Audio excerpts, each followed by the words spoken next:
That was, I think we're all agreed, a fantastic film, yes? Yes. Brilliant, and a brilliant car as well. But there's just one tiny little bit of it I want to see again.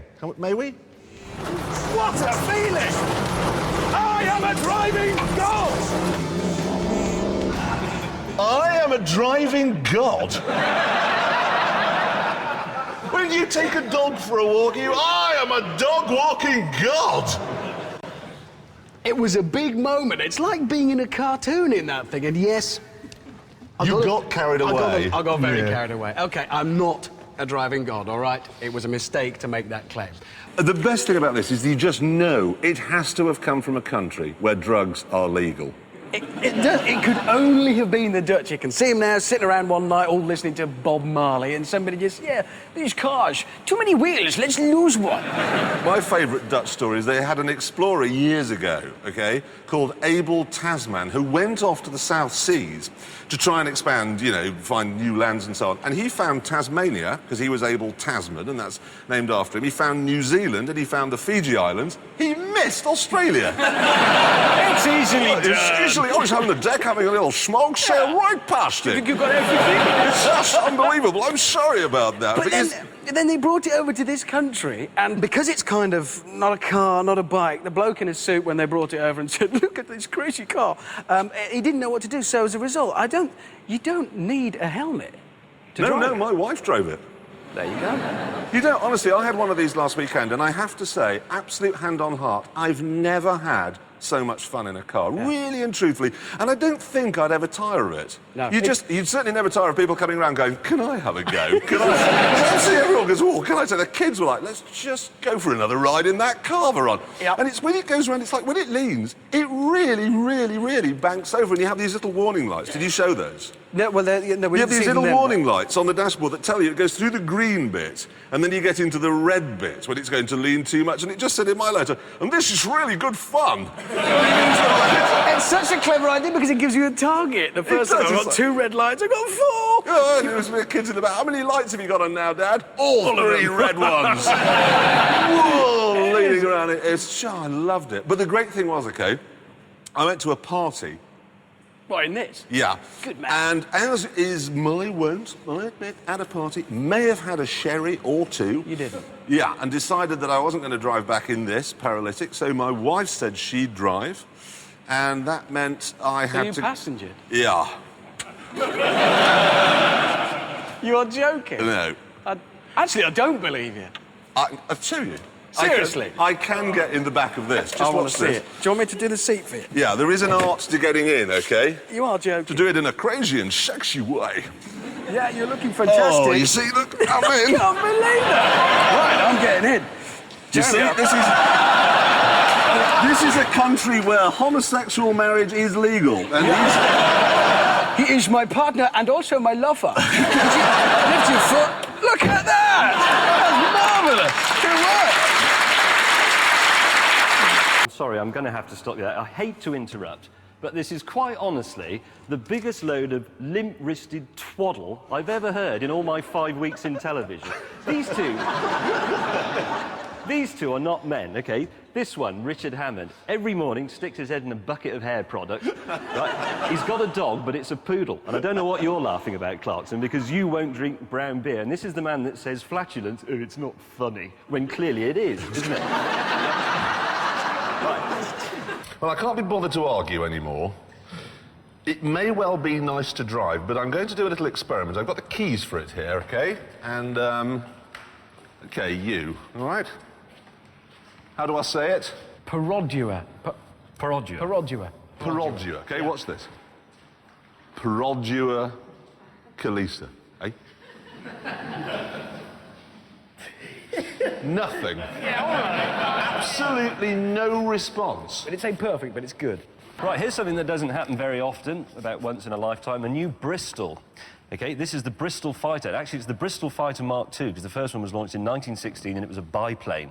But this looks quite a bit more promising. It's a 2-door supercar, 2-door gull-wing supercar. It's going to cost £230,000, 210 miles per hour, V10 engine, 525 something brake horsepower. That's the same engine they put in a Dodge Viper, isn't it? Essentially, well, actually, no. Well, it's essentially the same, but it actually develops more power in a Bristol for some reason. How come? I don't know, mahogany crankshaft or something traditional like that. But anyway, I loved Bristols when I was a kid for some perverse reason, and for... No, they've got confused, James. You loved Bristols when you were a child. When I was a kid, I loved Bristols, and then I got into cars, and I quite fancied the idea of a Bristol. And it's quite good because now I actually live about 1.5 miles from the Bristol showroom, which is in South Kensington. It is the only Bristol showroom in the world, and I thought, I'm going to go up there, and finally, I'm going to drive a Bristol. They wouldn't even let me in the showroom. And do you know why? Why? Because I know you git. Yeah, the problem is I once did drive a Bristol, and all I said in the road test was that it was that the handle that you pulled the glove box down with looked like it was made from the flex from a 1940s telephone, you know, that Harriet thing like that. Probably well. That was it. You're banned. You're never driving another Bristol. I mean, it's not the end of the world. I wake up every morning and think, I'll go to work in the SL then. But we used to ring up Bristol and they'd pick up the phone and say, Bristol Cars, may I help you? And they now pick it up and say, Bristol Cars, do you know Jeremy Clarkson? And if you say yes, then you just get a click, a sort of very polite click. BMW had the best brains in the business. They had this wonderful-looking body. They had the engine from an M5, a trick rear axle. They even got James Bond to drive one. It should have been spectacularly good. But that's just what they were expecting it to be. Instead, it turned out to be awful. Let me show you what it was like to drive.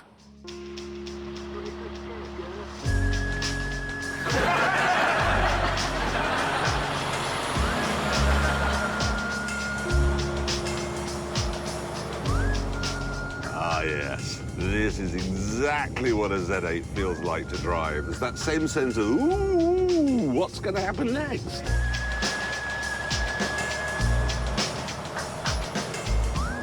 The problem was, they didn't know what they wanted the Z8 to be. Sports car, muscle car, boulevard cruiser. And it's ended up as a sort of brownie green mush of all three. Now, I was driving to work the other day and I saw this car parked at the side of the road. Now, that was a Jaguar and somebody thought, I know what I can do. I can put a chest freezer on the front and a nice 1970s paint scheme and it'll be great. Look at that spoiler on the back, which I only just noticed. That's fantastic. And it made me think, what is the worst car in Britain today? So we decided to have a competition to try and find it. Now, we all know from changing rooms, OK, MDF is a fantastic material if you want to make a wardrobe, a cupboard in your kid's bedroom, shelves or whatever. If you do this and you've got some MDF left, make some more shelves, put it in the loft, put it in the corner of the garage with all those other useful bits of wood, but don't put it on the car. It simply does not work. This is a truly heartwarming tale of British boffins.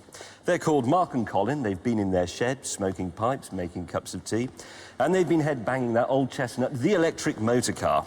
They've come up with a prototype, I should tell you, called the E-Motion, and they say, we really are at the cutting edge of technology and aim to lead the way with a variety of innovations, many of which could find an instant and ready market in the mass production of commercially viable electric cars.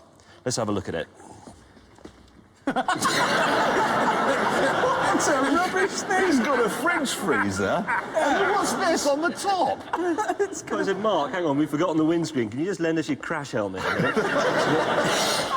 like they obviously made it blunt at one end with the fridge freezer. Well, it's a fridge freezer. Oh, let's make it pointy, then it's aerodynamic. Look at that. It has got some way to go before it becomes a viable four-seater family car, isn't it? If you want to invent something, invent another Concorde. You know, I like the Mark II hugely, but I didn't really get into Jaguar until they launched the supercharged version in 1994. That's right. There's nothing more sinister than a black XJR. Hannibal Lecter had one. And he was sinister. And I had one. Well, you're quite sinister. And the great thing is that if you parked it outside a post office, while you were away, you always got the sense that it was in there robbing the place. Or eating the postmistress. But the Lectimobile, thank you, Lectimobile has gone. So of all of them, which do you like the most? Audi, Copen. So we've basically decided, of all these convertibles, we like the Audi and we like the Copen. Yeah, excellent. But I can't drive that cope. You would look spectacularly ridiculous. I hope you do one day. I'd love to see it. I've got to You're gonna try get in this it? out. Go I've got on. to see what this looks like. I've got to see that. It's not so much a car as a shoe. I said, Oh, look at that. That's fantastic. And do you know the really funny thing is that if I did more than 500 miles in it, I'd end up with hair like this guy. Look. Look at this. Came with a copen. Yeah. Oh, dear. I don't know. I think you should just work harder and buy an SL. But there we are.